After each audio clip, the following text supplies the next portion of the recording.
오늘 산상수훈 가운데 여러 교훈들이 있지만 특별히 5장 5절 말씀을 중심으로 해서 온유한 자의 복이라고 하는 제목으로 메시지를 나눕니다. 온유한 자가 복이 있나니 저희가 땅을 기업으로 받을 것이며, 어떻게 보면은 이해가 잘 가지 않는 듯한 그런 우리 예수 그리스도의 메시지입니다.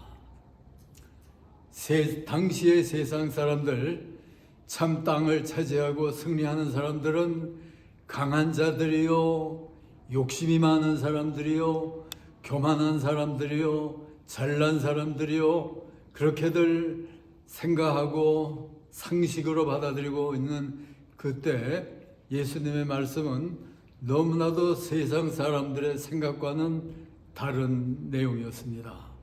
마음이 가난한 자가 복이 있다, 애통하는 자가 복이 있다, 온유한 자가 복이 있다, 의에 줄이고 목마른 자가 복이 있다, 긍휼히 여기는 자가 복이 있다, 마음이 청결한 자가 복이 있다, 화평케 하는 자가 복이 있다.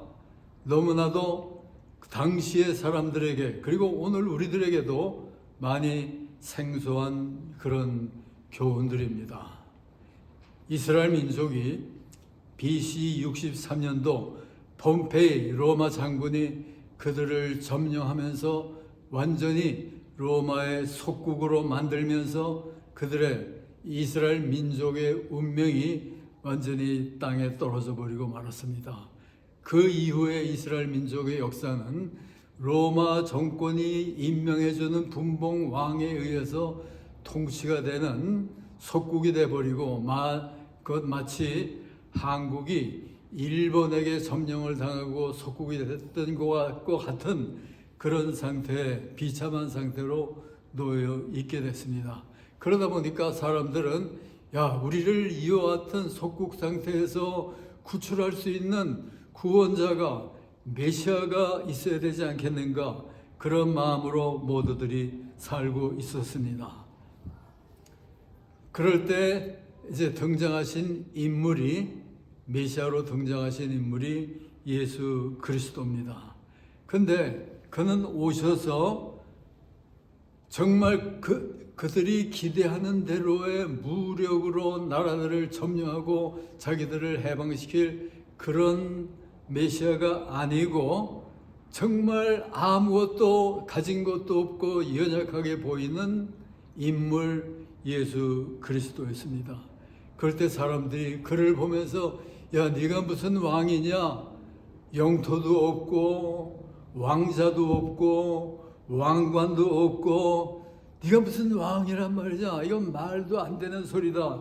그러면서 따질 때 내 나라는 이 세상에 속한 것이 아니라고 하면서 저들과 맞서면서 메시아의 역할을 하신 것이 예수님의 메시아의 일이었습니다. 자, 나라가 이렇게 로마 정권 하에서 핍박을 당하고 있다 보니까 무언가 일어나서 저들과 싸워서 독립을 하고자 하는 그런 세력들 항상 일어나고 있었습니다. 열심당이라고 하는, 제알럿이라고 하는 그런 당파를 위시해서 많은 사람들이 일어나면서 이건 안 된다, 우리는 싸워서 독립을 다시 쟁취해야 되겠다, 그러면서 일어나다 보니까 로마 정권이 그들을 핍박을 하기 시작했습니다. 계속 핍박해오는 중에 주된 핍박 하나가 타이터스 베스파시안 때 70년 됩니다.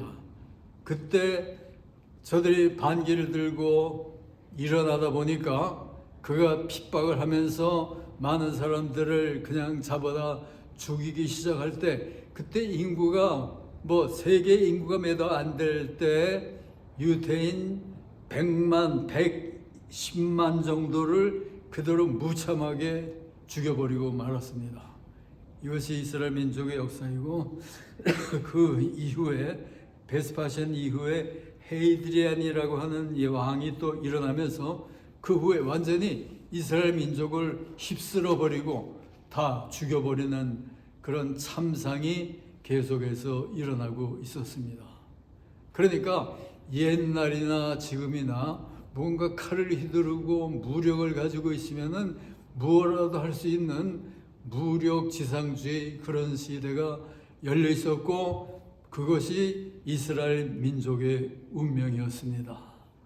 오늘날도 옛날이나 마찬가지로 사람들은 무력을 내가 쥐게 되고 내가 다른 사람보다 더 강한 힘을 가지게 되면은 뭔가 세상을 지배하고 거기서 뭔가 이루어질 거로 생각하는 그런 사고방식으로 차 있는 그때, 사실 예수께서 선포하시는 그 메시지를 보면은 이사야서 53장을 보세요. 그가 등장하면서 뭐라고 얘기합니까? 단지 찔리고 얻어맞고 채찍을 맞고 징계를 당하고 온갖 고난을 당하고 그러다가 나중에 십자가에 달려 죽기까지 하는 이런 메시아라고 하는 것은 그들에게는 너무나도 어처구니가 없는 그런 상태였습니다. 그러니까 무력을 가지고 등장해서 세상 왕들을 거꾸로 때려버리고 자기들을 해방을 시킬 그런 구원자를, 메시아를 찾고 있었는데, 그는 등장하면서 인자가 온 것은 섬김을 받으려고 한 것이 아니라 섬기려 하고 생명까지라도 저들을 위해서 주기 위한 것이다. 이것이 바로 예수님의 본질이잖아요. 그대로 아이디잖아요. 성경 전체의 모든 교훈 중에 성경은 우리들 모두가 다 예수 그리스도를 따르기를 원하고 있습니다. 에베소서 4장 1절에 보면은 너희가 부르심을 그 입은 부름에 합당하게 행하여 모든 겸손과 온유로 하고 오래 참음으로 사랑 가운데서 용납하고 평안에 매는 줄로 성령의 하나 되게 하신 것을 힘써 지키라. 그리고 또 디도서 3장 2절 이하에 보면은 아무도 회방하지 말며 다투지 말며 관용하며 범사의 온유함을 모든 사람에게 나타날 것을 기억하라. 또 유명한 시편 25편 9절에는 온유한 자를 공의로 지도하시며 온유한 자에게 그 도를 가르치시는 도다. 그러니까 성경은 정말 온유한 사람들에게 하나님이 인도하시고 그들을 복을 주신다고 하는 것을 너무나 많은 곳에서 얘기해 주고 있습니다. 그러면은 온유한다고 하는 것이 그렇게 중요한데, 정말 온유, 미크라고 하는데요. 우리가 세상의 사전을 보게 되면은 온유라고 하는 것은 뭐 힘이 없어서 그저 나약하고 부드럽게 대하는 그런 자세, 이것이 마치 온유처럼 여겨지고 있지만은 성경적으로 온유를 보게 되면은 이 온유는 모든 것을 하나님을 믿고 하나님께 맡김으로 하나님이 모든 것을 지배하시고 인도해 주실 것을 기도하면서 자신을 완전히 내주고 항상 부드럽게 양보하면서 용납하면서 나가는 그런 것이 바로 온유요. 이거는 약한 것이 아니라 오히려 적절히 통제되는 그 힘, 이것을 우리는 온유라고 부릅니다. 그러니까 사자를 극복해가지고 그대로 죽이는 것이 아니라 사자를 길을 들여서 그대로 사용하는 이런 자세, 이것을 온유라고 부르고, 이것을 잠언 25장 28절에서는 자기의 마음을 제어하지 아니하는 자는 성읍이 무너지고 성벽이 없는 것처럼 되리라. 그러니까 온유를 잃어버릴 때에는 사람은 모든 것을 다 잃어버려요. 잠언 16장 32절에서는 자기의 마음을 다스리는 자는 성을 빼앗는 자보다 나으리라. 성을 빼앗는 자는 굉장한 힘이잖아요. 그런데 마음을 다스리고 참 온유한 것이 성을 빼앗는 자보다도 더 강하다고 하는 걸 여기서 역설해 주고 있잖아요. 그러니까 통제된 그 힘, 우리가 때로 약을 처방을 받습니다. 그럴 때 처방 방법대로 그 약을 구입을 해서 복용을 해야지 내 마음대로 그 약을 복용하다가는 그거는 약효가 나지 않듯이 우리들은 하나님의 처방에 따라서 사는 것이 바로 온유요. 그럴 때 여기서 하나님의 모든 약속이 성취되는 것이 바로 이 온유인 거예요. 그래서 어떤 사람은 얘기하기를 마태복음 이 산상수훈을 보면서 온유라고 하는 것은 겸손과 애통의 토양 위에서만 자라는 성령의 열매이다. 그냥 상식적으로 우리가 얻는 게 아니고 자기 사랑이 다 타버린 잿더미 위에서 피는 아름다운 꽃이다. 이것이 곧 온유라고 그랬어요. 그러니까 크리스찬의 최대의 덕이 바로 온유라는 거잖아요. 그래서 철로 역정을 쓴 존 버년이라고 하는 인물은 재밌게 이런 얘기를 했어요. 한 번 넘어져 있는 사람은 다시 넘어질 필요가 없는 거다. 그러니까 겸허하게 자기를 낮추고 있는 사람 더 이상 더 내려갈 자리가 없잖아요. 이미 자기 자신을 겸허히 땅바닥에 처하고 있을 때 거기서 무슨 적이 있을 수가 있습니까? 그러니까 온유는 다시 말하면은 하나님의 사람의 특징입니다. 그러니까 사람들이 자기 나름대로의 모든 방법이 있고 힘들을 가지고 있지만은 이 내 힘을 쓰는 것이 아니라 하나님의 처방에 따라서 하나님이 주시는 그 모든 힘을 하나님의 방법대로 사용하면서 그러다 보니까 하나님의 그 뜻은 자기를 내세우는 게 아니잖아요. 믿음으로 살고 주면서 살고 양보하면서 살고 그러다 보니까 그것이 온유요. 그렇게 나아갈 때 그런 자에게 모든 것을 약속하고 있잖아요. 마치 사도 바울처럼 그가 은혜를 받은 다음에 뭐라고 고백했는지 아세요? 내게 능력 주시는 자 안에서 내가 모든 것을 할 수 있느니라. 그러니까 자, 모든 게 하나님으로부터 오는 것이지 내 중심으로부터 내 손에서 나가는 것이 없이 하나님만을 전적으로 믿고 나가는 그 자세잖아요. 그런 자세를 우리들은 예수 그리스도 자신에게서 보는데요. 베드로 전서 2장 22절에 저는 죄를 범치 아니하시고 그 입에 괴사도 없으시고 욕을 받으시되 대신 욕하지 아니하시고 오직 공의로 심판하시는 자에게 부탁을 하면서 친히 나무에 달려 그 몸으로 우리 죄를 담당하셨느니라. 예수님께서 우리를 위해서 자기를 완전히 버리면서 진짜 온유의 모범을 보이신 것이 바로 예수께서 하신 일이잖아요. 예수님께서 비판을 당할 만한 일 한 가지도 없습니다. 욕설을 들을 일 한 가지도 없이 살으셨습니다. 모든 것을 하나님만을 바라보면서 맡기고 산 예수님이잖아요. 그러면서도 그는 자기를 방어하려고 하는 그런 자세가 전혀 없었습니다.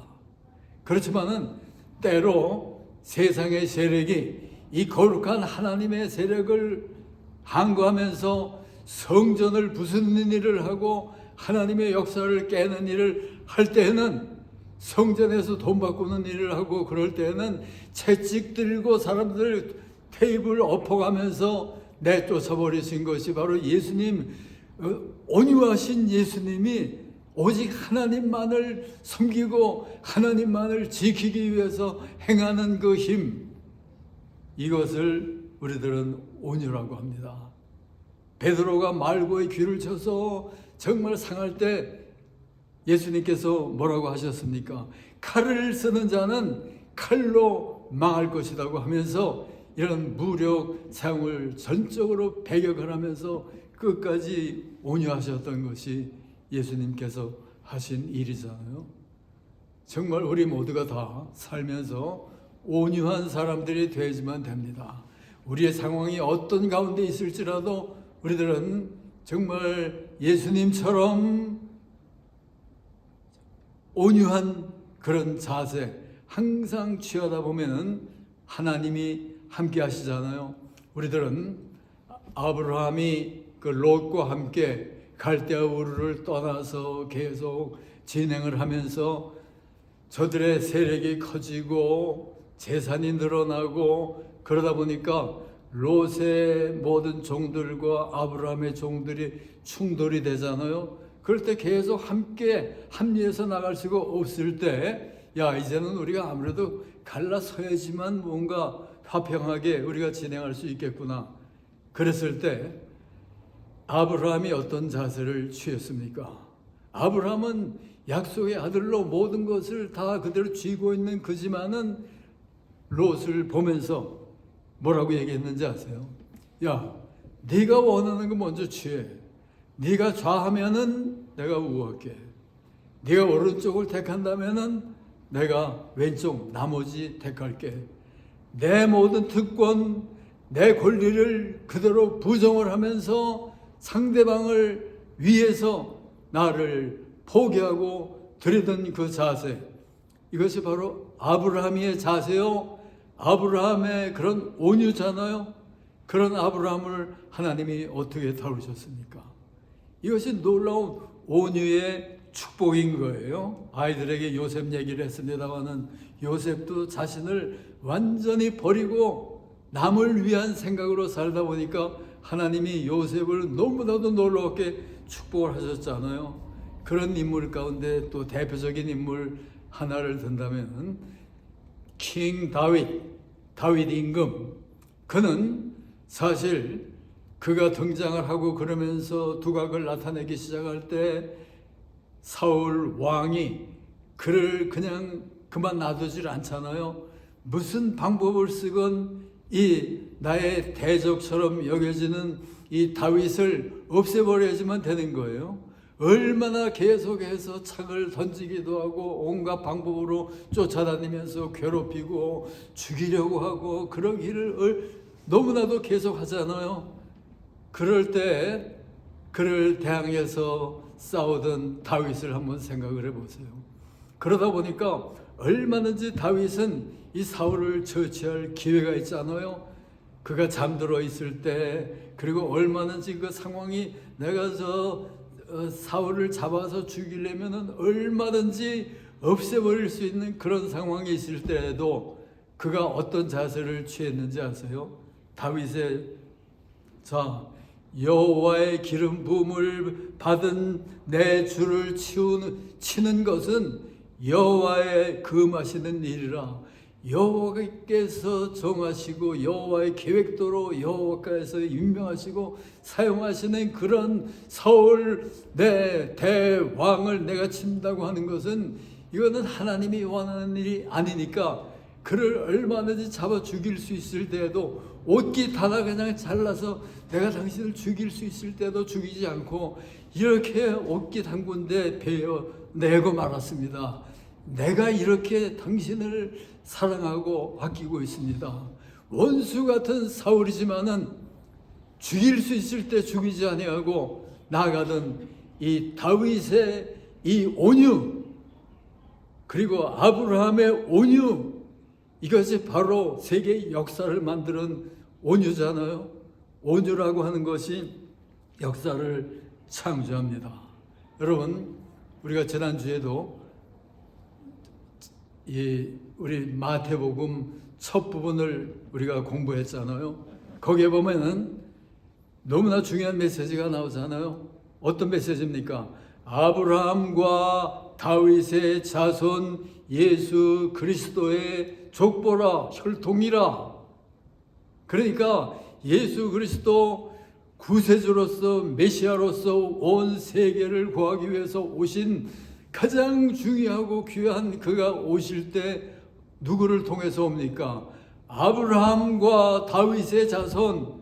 그렇게까지 온유했던 아브라함, 그렇게까지 온유했던 다윗, 그렇게 온유함으로 적에게 오히려 피해를 입고 끝날 것 같지만은 가장 온유하던 아브라함 믿음의 조상으로 일어나고 가장 온유했던 킹 다윗, 그는 이스라엘 민족 최대의 영웅으로 모두가 존경하는 승리자 다윗으로 오늘까지 남아있잖아요.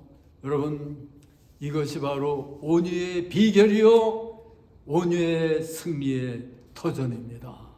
여러분 한번 생각을 해보세요. 예수 믿고 살면서 내가 정말 얼마나 온유한 사람인가.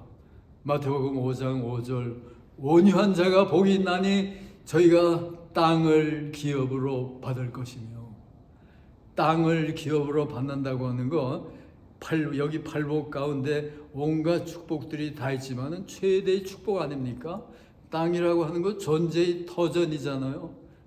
근데 누구에게 그 존재의 터전을 베풀어 주시냐 하면은 온유한 자에게 땅을 기업으로 베풀어 주실 것이다. 여러분, 정말 온유해야 될 것 같지 않습니까?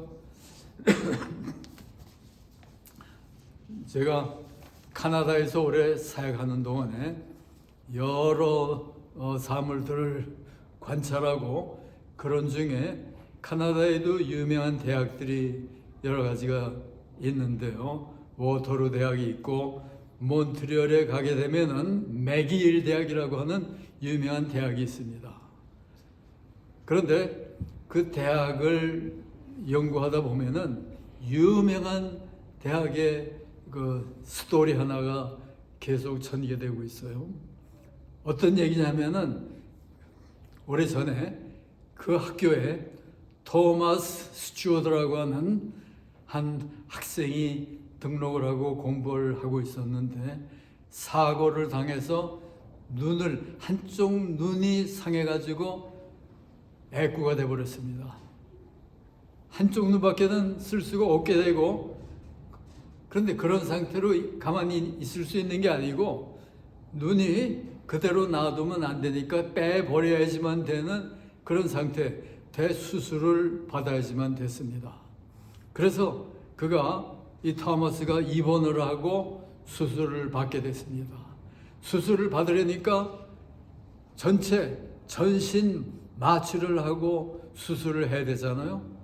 그래서 마취를 하고 수술을 하는데 어떤 일이 일어났는지 아세요?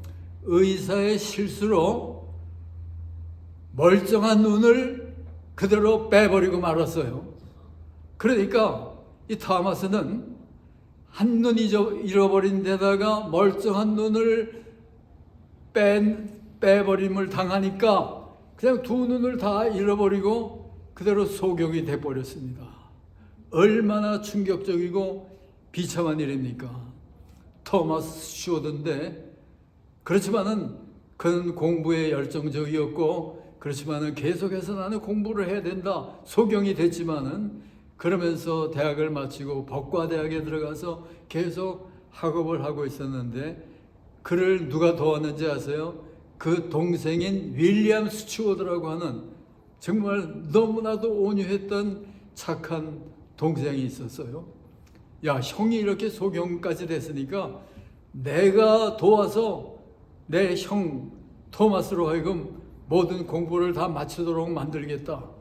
그러니까 몇 년 동안 계속 공부하는 동안 계속 그의 눈이 되고 그의 손발이 돼서 모든 노력을 다해주고 학업이며 필요한 대로의 모든 도움을 다 주어가면서 그가 공부하다 보니까 몇 년 지난 다음에 나중에 졸업식 때 어떤 일이 일어났는지 아세요?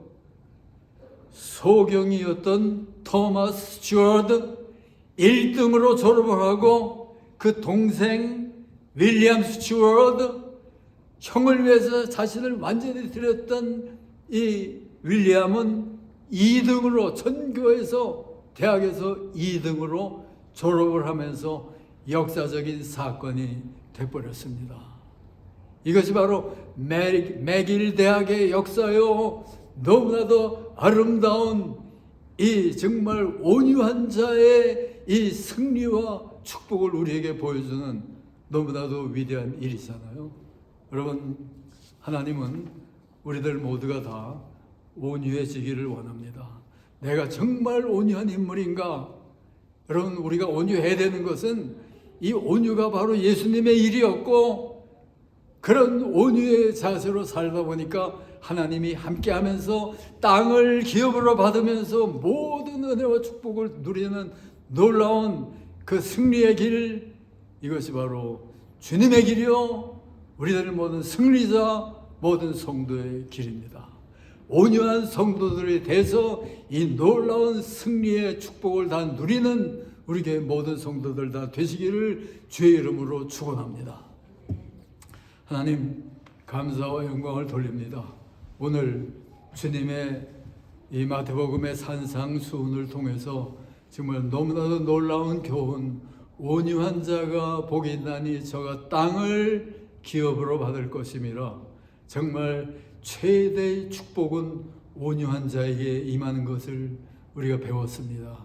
하나님, 우리들로 하여금 말로만이 아니라 참 삶 속에 본질적으로 온유한 사람들, 온유한 형제들이 되어서, 자매들이 되어서 누구를 보건 어떤 상황 속에서 이건 온유의 자세로 대함으로 정말 하나님의 은혜와 이 놀라운 땅을 기업으로 받는 축복이 끊이지 않은 우리들 모두의 삶이 되도록 하나님 인도해 주시옵소서. 이제는 우리 구주 예수 그리스도의 놀라우신 은혜와 아버지 하나님의 크시고 무한하신 사랑과 성령의 감화, 감동, 인도하시고 충만하심이 온유의 새로운 결단을 하면서 이 자리를 나가는 모든 성도들 위해 이제부터 영원토록 함께 계실지어다. 아멘.